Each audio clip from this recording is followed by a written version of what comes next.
Bonsoir à tous et bienvenue pour cette nouvelle émission des commissaires de course, une pastille d'intersaison encore une fois en ce mois de janvier. Et pour m'accompagner ce soir, j'ai avec moi Alex Bonsoir. et Greg. Bonsoir à tous. Alors messieurs, ce soir on a choisi un sujet un petit peu différent de ce qu'on a fait auparavant. Rappelez-vous, on s'était surtout attaqué aux équipes. Là, on a choisi de se pencher sur un problème qui est soulevé assez régulièrement, c'est les disparités de niveau en World Tour. Donc c'est une émission qu'on a intitulée un World Tour à plusieurs vitesses. Et avec Alex et Greg, on va essayer de répartir entre guillemets les équipes World Tour en catégories, de pointer les problèmes que ça pose et d'essayer ensuite, à la fin de l'émission, de trouver quelques solutions. Alors messieurs, pour commencer, Alex, pourquoi pas, on a choisi une catégorie la plus facile, hein, celle des armadas. Quelles équipes tu placerais, toi, dans cette première catégorie justement d'équipes? Ouais, j'en mettrai quatre. Bon, bien sûr, il y a Ineos, Jumbo également, de Quick Step, puis UAE qui, année après année, désormais mérite largement de figurer parmi les gros cylindrés, surtout qu'ils ont, je pense, le budget le plus extensible du peloton. Voilà pour moi les quatre formations vraiment qui se détachent par rapport au reste du World Tour. Alors c'est assez criant les quatre équipes que tu cites, Alex et Greg. C'est vrai que quand on réfléchit, Quickstep c'est l'équipe qui gagne le plus, qui a un profil différent des trois autres parce qu'elle ne remporte pas forcément de grands tours, mais elle gagne énormément et des victoires de Pas qualité encore les grands tours, pas pas encore. encore les grands tours effectivement. Bientôt. Et de l'autre côté, bah, on a ces trois armadas, UAE qui s'est imposé sur le Tour de France l'an dernier avec Pogacar. Ensuite, on a le Team Ineos qui, grâce à Tao, a remporté le Giro. Et enfin, la Jumbo-Visma qui a gagné la Vuelta grâce à Primoz Roglic. Greg? Oui, ah pardon, c'est à moi Ah, de réagir. Oui, ouais. désolé. Oui, alors je suis assez d'accord avec ces dires. Alors, en notant aussi que UAE, est-ce qu'on l'aurait classé dans cette catégorie l'année dernière? Est-ce que c'est pas le recrutement de Marc Hirschi qui la place dans cette catégorie, Greg? Alors, pour le futur aussi, il a fait la victoire aussi de Pogacar, mais enfin, c'est la réflexion que je me faisais. Autant Deceuninck, Jumbo et Ineos, je pense que ça, c'était quelque chose qu'on aurait déjà pu dire l'année dernière assez facilement.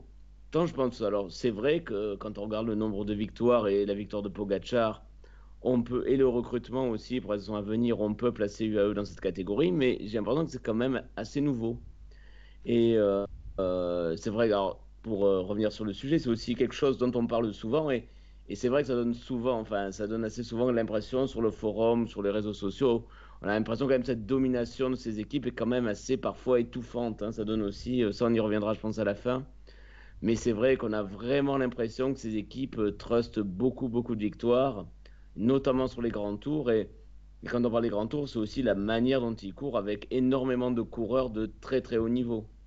Oui, ce sont des équipes qui étouffent un peu la concurrence, si je peux me permettre l'expression. Et Alex, j'avais envie de te poser une question, alors toujours en restant dans le constat, on va pas forcément empiéter sur la dernière partie, mais quand on a une équipe qui ne figure pas justement dans cette catégorie des armadas, est-ce qu'on peut encore lutter sur les courses par étapes? Je parle pas des courses d'un jour, parce qu'il y a un facteur chance qui est forcément un peu plus important, mais est-ce qu'une autre équipe que celle-ci peut encore, à ton avis, remporter ne serait-ce qu'un grand tour? Oui, c'est possible, je pense. Après, il faut avoir le coureur il faut avoir le coureur qui se révèle pour pouvoir aller lutter pour aller gagner le général. Après, c'est vrai que si vous regardez chaque composition des équipes World Tour qui sont vraiment, comme on a dit, là, UAE, Ineos, Jumbo et Quick-Step, et voilà, avec les moyens financiers qu'ils ont, bon, peut-être mis à part Quick-Step, c'est un peu différent, mais pour les trois autres formations, ils ont les moyens d'avoir énormément de top coureurs, ce qui limite un petit peu le choix pour les autres formations derrière. Après, tout est possible.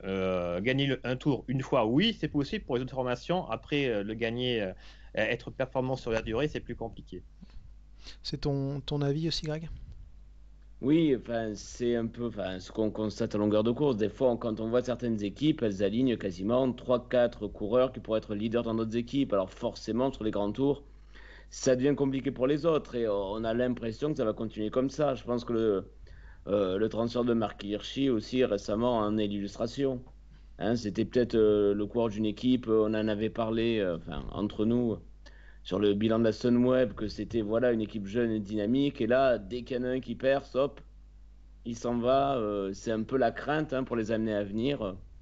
de l'avenir du cyclisme. On a l'impression de des équipes qui se construisent des armadas pour tout gagner. C'est vrai que ça peut être inquiétant pour les autres. Alors, il y a une question qui se pose, Alex, pour finir sur ce sujet des armadas et cette première partie. J'ai l'impression qu'il y a un peu deux écoles quand tu lis les forums, quand tu lis les réseaux sociaux. Il y a des gens qui se félicitent un peu, entre guillemets, qu'il n'y ait plus qu'une seule armada, c'est-à-dire le Team Ineos, mais que tu en es maintenant, allez, trois, disons, pour les grands tours. Et d'autres qui disent que, bah, de toute façon, ça change pas grand-chose, c'est juste un train qui va en remplacer un autre. Et je voulais avoir ton avis justement sur le sujet. Est-ce que tu penses que c'est une bonne chose qu'on ait plus de grosses équipes ou est-ce que ça change rien au final? Bah, pour moi, c'est une bonne chose, hein. Plus nombreuses elles sont à lutter, mieux c'est. Et là, c'est vrai que pour l'instant, il y en a quatre. Ça serait bien que ça s'équilibre encore un petit peu plus vers le haut. Euh, Tout à l'heure, on parlait du AE qui figure désormais dans ce peloton de tête. Voilà, ils sont là grâce à leurs moyens financiers. Là, ils ont racheté Hirschi. Je pense qu'au fur et à mesure, ils vont chaque année faire venir encore des coureurs assez importants. Mais je pense que c'est une bonne chose. À l'époque, il y avait une seule équipe, c'était Ineos, qui était vraiment au-dessus du lot. Et c'est vrai qu'on râlait, c'était toujours oh là, là, Ineos, Ineos, Ineos. On voit que ça, c'est pas intéressant. Là, ça change un petit peu. C'est même, UAE a gagné le Tour de France, Jumbo a gagné la Vuelta, Ineos a gagné le Giro. Alors certes, c'est les mêmes équipes, mais il y en a plus qu'avant, quand même. Tout à fait. Alors derrière ces armadas, comme on les a nommés, on a une deuxième catégorie d'équipes. Alors Greg, je vais te passer la main. Du coup, c'est les équipes qu'on va appeler un peu formation intermédiaire, du style Bora Hansgrohe, du style EF Education First, ou encore, je ne sais pas, allez, Astana, Astana par exemple. Bahreïn, Sunweb. Astana, oui. Bahreïn qui sont capables de faire bonne figure, mais comme le disait un peu Alex tout à l'heure, qui sur le long terme voit que c'est quand même très compliqué de garder les coureurs, hein. L'exemple de Marc Hirschi est très très criant et on voit que c'est quand même dur malgré tout de concurrencer les gros. Oui, oui, c'est vrai que on voit qu'il y a des limites. Il y a parfois quelques top coureurs. On peut pas, enfin, chez Bora, on va pas dire qu'ils ont une toute petite équipe quand même. Ils ont quand même beaucoup de victoires. Mais on voit, c'est souvent qu'on a sur un coureur, soit Sagan, soit Ackermann. Et on voit aussi les limites. On attend aussi, voilà, peut-être de meilleures performances sur les grands tours. On sent que c'est possible parce qu'il y a quand même quelques bons jeunes. On sent certains qui pointent leur bout de leur nez. Il y a Kamna, hein, qu'on a vu s'illustrer. Mais voilà, il y a toujours certaines limites pour ces équipes. On sent qu'il y a quand même un fossé par rapport aux autres et qu'il n'y a pas non plus l'équipe derrière au cas où. Et c'est aussi après, pour peut-être que Alex en parlera mieux, c'est aussi l'attente peut-être qu'Astana, il y a quelques années, on l'aurait mis dans les Armadas. Hmm. Il y a quelques années, Astana aurait pu prétendre et on voit que, bon, au niveau qualité, enfin surtout quantité et qualité d'effectifs, voilà, c'est parfois c'est une équipe un petit peu en baisse. C'est vrai qu'Alex, Greg citait Astana, on en a parlé hein, lors de notre pastille sur la formation kazakh. On s'aperçoit que pour Astana, au final, le principal problème, c'est pas de trouver des talents, ça ils savent faire tous les ans, mais c'est les finances quoi. Ouais, c'est ça, c'est plus l'Astana de 2014-2015. Désormais, c'est plus compliqué au niveau du budget. Donc voilà, ils arrivent à avoir des jeunes intéressants, à les faire monter jusqu'à être, on va dire, des coureurs capables de jouer le podium de grand tour. Mais après, derrière, c'est difficile pour eux de les conserver. On l'a vu avec Michael Angel Lopez récemment. Voilà, et c'est un peu le problème d'autres équipes. Vous prenez Mitchelton Scott, enfin, Green Edge désormais, c'est pareil, ils ont perdu Adam Yates. La Carapaz hein, plupart chez des, Movistar aussi. voilà, Bahreïn de leur côté, ben, c'est pareil, les finances ont été un petit peu revues à la baisse. Sunweb a perdu Marc Hirschi, Education First, c'est pareil, ils ont eu beaucoup de pertes, notamment Daniel Martinez qui est parti chez Ineos, il y a Van Mark qui est parti aussi chez Israel Nation. Donc voilà, la plupart des de ces équipes-là sont capables d'avoir de très bons résultats, ils sont capables d'avoir de très très bons coureurs, et malheureusement sur la durée, ils ne peuvent pas, on va dire, conserver tous ces coureurs-là et à un moment donné, voir ben, ces coureurs-là justement aller rejoindre souvent les équipes qu'on a nommées tout à l'heure, que ce soit UAE, Ineos, Jumbo ou Quickstep. Alors après Greg, il y a aussi une autre catégorie d'équipes, c'est ceux qui ont de l'argent et qui prennent Chris Froome.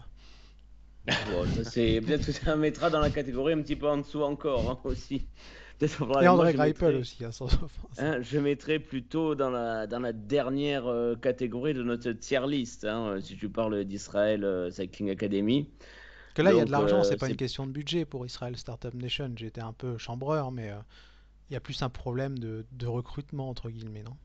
Après, est-ce que aussi le challenge sportif est aussi attractif? Quel est le projet sportif à proposer aux coureurs? Recruter une équipe entière de top niveau, c'est pas évident quand on part de quasiment rien. Hein, c'est aussi, faut aussi laisser un peu de temps à l'équipe qu'elle se structure, Alors là, elle a misé sur des vieux, c'est peut-être pas la bonne solution C'est pour pas la construire sur meilleure idée, hein. l'avenir, hein, évidemment. Ça, c'est peut-être pas le mieux, mais c'est peut-être une erreur de leur part, justement. Ce qui pose problème, c'est que recruter des coureurs très, très expérimentés, pour rester poli, bon, ben, ça fait quelques noms, ça fait peut-être plaisir aux sponsors, mais pour l'avenir, c'est pas non plus de grandes promesses. Et ça, voilà, ça va pas structurer l'équipe sur plusieurs années.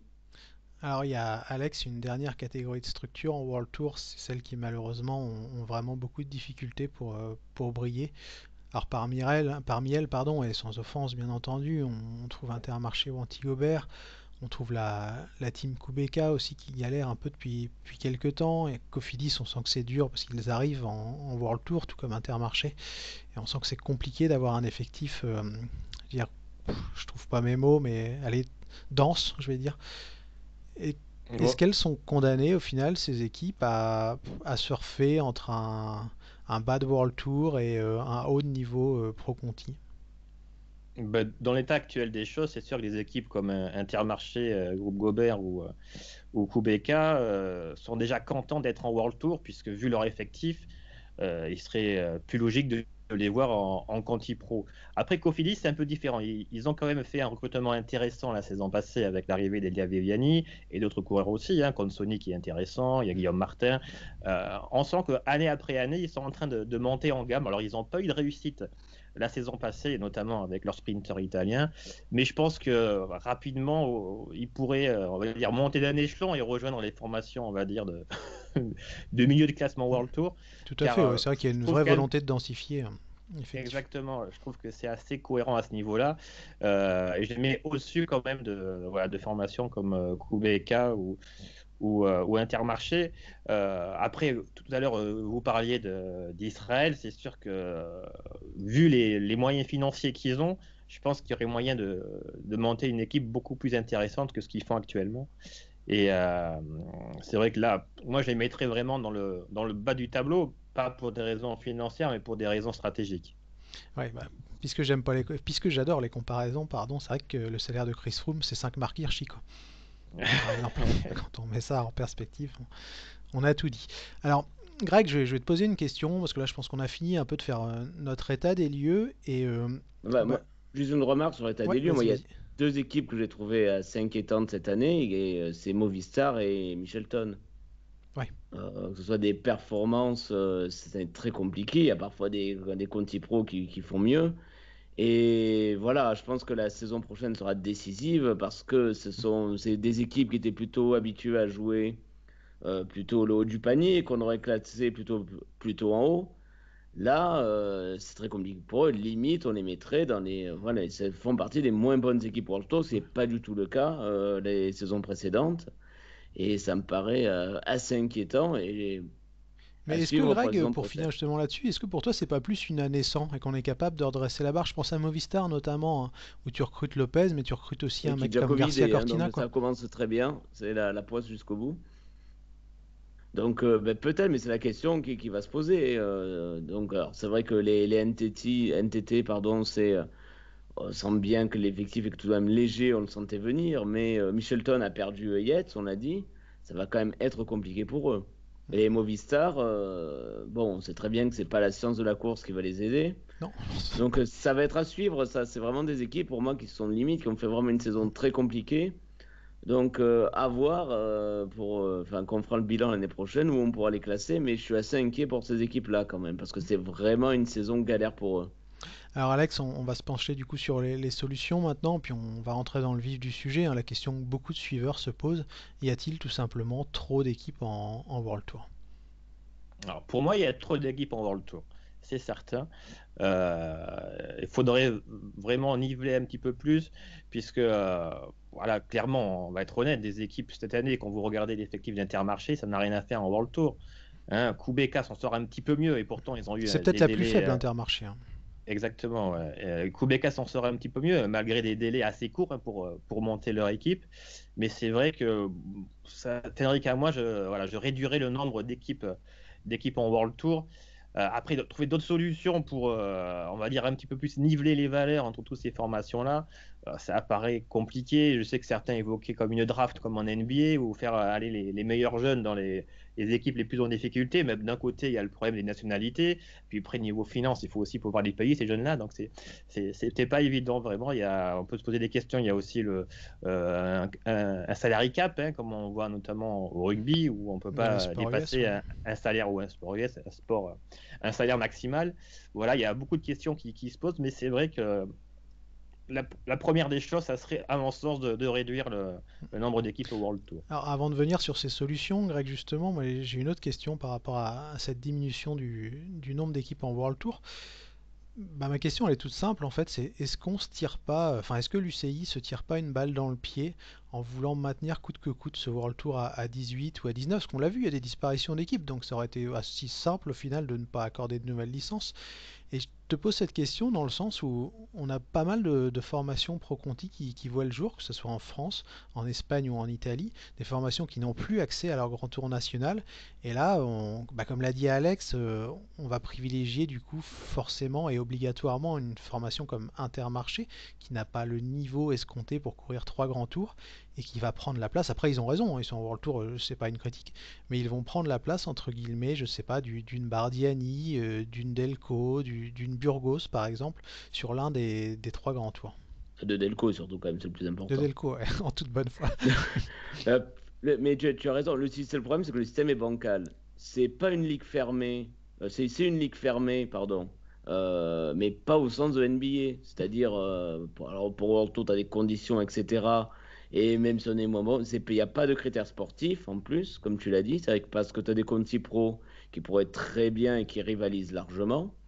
Mais tu n'as pas non plus comme en NBA des systèmes qui rééquilibrent. Oui, Tout à l'heure, Alex parlait de draft.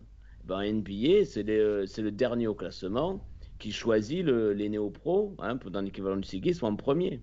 C'est-à-dire, ça voudrait dire que par exemple, aujourd'hui, il y a une que Titi Remco aurait été Wizard, chez Kubeka par exemple. par exemple. Hein, ça veut dire que les meilleurs jeunes iraient dans les plus petites équipes. Et finalement, j'ai l'impression qu'on a un peu les inconvénients des deux systèmes. On a une ligue qui est une ligue fermée, hein, parce que c'est un petit peu ça, c'est lui c'est qui décide, mais on n'a pas non plus de mécanisme, parce qu'il y a aussi un salary cap en NBA. Les joueurs ont fait plusieurs, enfin les joueurs étaient pas, évidemment pas pour, mais il y a une salary cap pour limiter aussi. Finalement, moi j'ai l'impression qu'on a un peu les inconvénients des deux systèmes. On ne choisit pas entre le côté ligue fermée, mais avec des éléments pour rééquilibrer, et un système plus libéral, enfin plus libre, plus libéral, qu'on peut avec les coureurs qui peuvent signer dans l'équipe qu'ils souhaitent. Bah, c'est ce Et que c'est j'allais prime dire. au plus gros budget. Ouais, c'est ce que j'allais dire justement, Alex. Greg le définit très bien. On a un peu l'inconvénient des deux systèmes. C'est-à-dire cette ligue fermée sans les mécanismes qui font que le spectacle soit au rendez-vous. Parce qu'il ne faut pas se tromper, quand on regarde la NBA, les mecs, c'est pas des communistes, hein, ils font pas de salary Non. cap ou de draft parce qu'ils ont des bons sentiments envers les équipes les plus faibles. C'est juste qu'ils ont compris un principe très simple, c'est pour que les gens regardent leur sport. Il faut qu'il y ait une certaine, pas équité, mais que ça paraisse entre guillemets équitable et qu'il y ait un roulement entre les vainqueurs.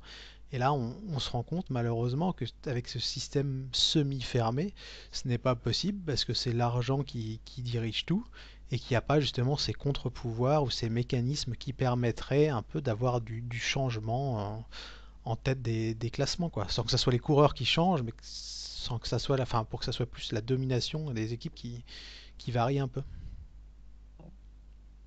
Ouais, après, si vous regardez les autres sports où il y a justement des montées, des descentes, que ce soit au football par exemple, il y a quand même toujours des équipes qui dominent. Vous prenez le championnat de France de football, le championnat d'Angleterre ou le championnat d'Espagne, il y a toujours les grosses formations qui sont là et d'autres équipes qui savent très bien qu'ils n'auront pas grand-chose à jouer. Après, que penser Et puis, aussi, pourquoi pas, d'un système de montée et descente? Après, il y aura peut-être le problème des finances pour certaines équipes, mais c'est vrai que lorsqu'on voit une équipe comme, j'y reviens, mais Intermarché être en World Tour. Il y a fort à parier qu'elle sera certainement dernière du classement en fin de saison. Ça serait intéressant de voir justement une équipe Pro Conti être promue de la sorte, non pas le système actuel où, par exemple, Alpecin a choisi les tours qu'ils veulent et prennent du coup la place de formation Pro Conti, mais voilà, de carrément intégrer le World Tour. Mais Greg, est-ce qu'il est encore possible ce système de montée-descente? Parce qu'on le voit dans le foot, hein, il y a des choses qui vont peut-être changer dans les années à venir. Mais est-ce que quand tu es un investisseur, au final, ce que tu as besoin, c'est de stabilité? Et quand tu investis justement pour avoir pas un rendement, mais pour avoir une visibilité au haut niveau sur le long terme. Si pas Intermarché, qui est une boîte absolument gigantesque, si tu leur expliques que investissez, oui, dans le vélo, mais l'an prochain, on ne sait pas si on fera le Tour de France et on ne sait pas si on sera en World Tour. Est-ce que les mecs vont prendre le risque de mettre, je sais pas, 10 millions, 5 millions, 15 millions sur la table pour si peu, quoi? Ben oui, mais c'est tout le problème des équipes en Conti Pro. On voit, on en reparlera peut-être dans une prochaine émission, c'est les problèmes de Delco, d'Arkea, et des autres, de Vital Concept, qui sont pas du tout, de BNB Hotel, pardon, qui sont pas du tout sûrs de leur calendrier. Et finalement, tu as raison, mais ça, le problème, il se répercute sur d'autres, ce problème-là, de prévoir à long terme. Et là, j'ai parlé que des équipes françaises, mais les équipes italiennes ou espagnoles sont aussi en difficulté. Il y a Tout à beaucoup fait. aussi d'incertitudes autour d'eux. Et on sait à quel point les grands tours nationaux sont importants. Et je parle même pas des équipes finalement qui ne sont ni italiennes, ni espagnoles, ni françaises. Et que pour obtenir un grand tour, ça devient encore plus galère. Il y a Riwal, je crois, qui passe en Conti finalement, qui était rétro. Enfin, Oui, parce que là, c'est vrai qu'on ne l'a pas dit, Greg, mais si on est une Pro Conti qui n'est ni italienne, ni française, ni espagnole, ça devient quasiment impossible de courir un grand tour, ce qui n'était pas le cas il y a 3 4 ans. donc c'est un problème, oui. Alors c'est pour ça que peut-être s'il y a trop d'équipes en World Tour, peut-être, mais c'est vrai que le système, comme je l'ai dit au début, pour moi, il est voilà, on a entre guillemets, les mauvaises idées de deux systèmes différents. Et ça rend les choses compliquées. Et surtout, vu le contexte, je pense que ça sera vraiment difficile pour beaucoup d'équipes cette année et les années à venir. Alors pour conclure l'émission, messieurs, je vais vous demander vos solutions, entre guillemets, votre solution rêvée pour améliorer les choses. Alex, si tu avais le choix, si tu étais à la place de David Lapartien, quel système, sans contrainte, on va faire comme s'il n'y avait pas de contrainte, quel système tu mettrais en place pour améliorer les choses en Alors, World Tour et en Pro Conti? dans un premier temps, j'essaierai de réduire le nombre d'équipes, alors pas en un an, mais chaque année de faire disparaître une formation en se basant sur le classement World Tour, la dernière équipe qui serait du coup reléguée en Pro Conti. Et je mettrai en place justement ce système de montée et descente, un peu comme on voit au football.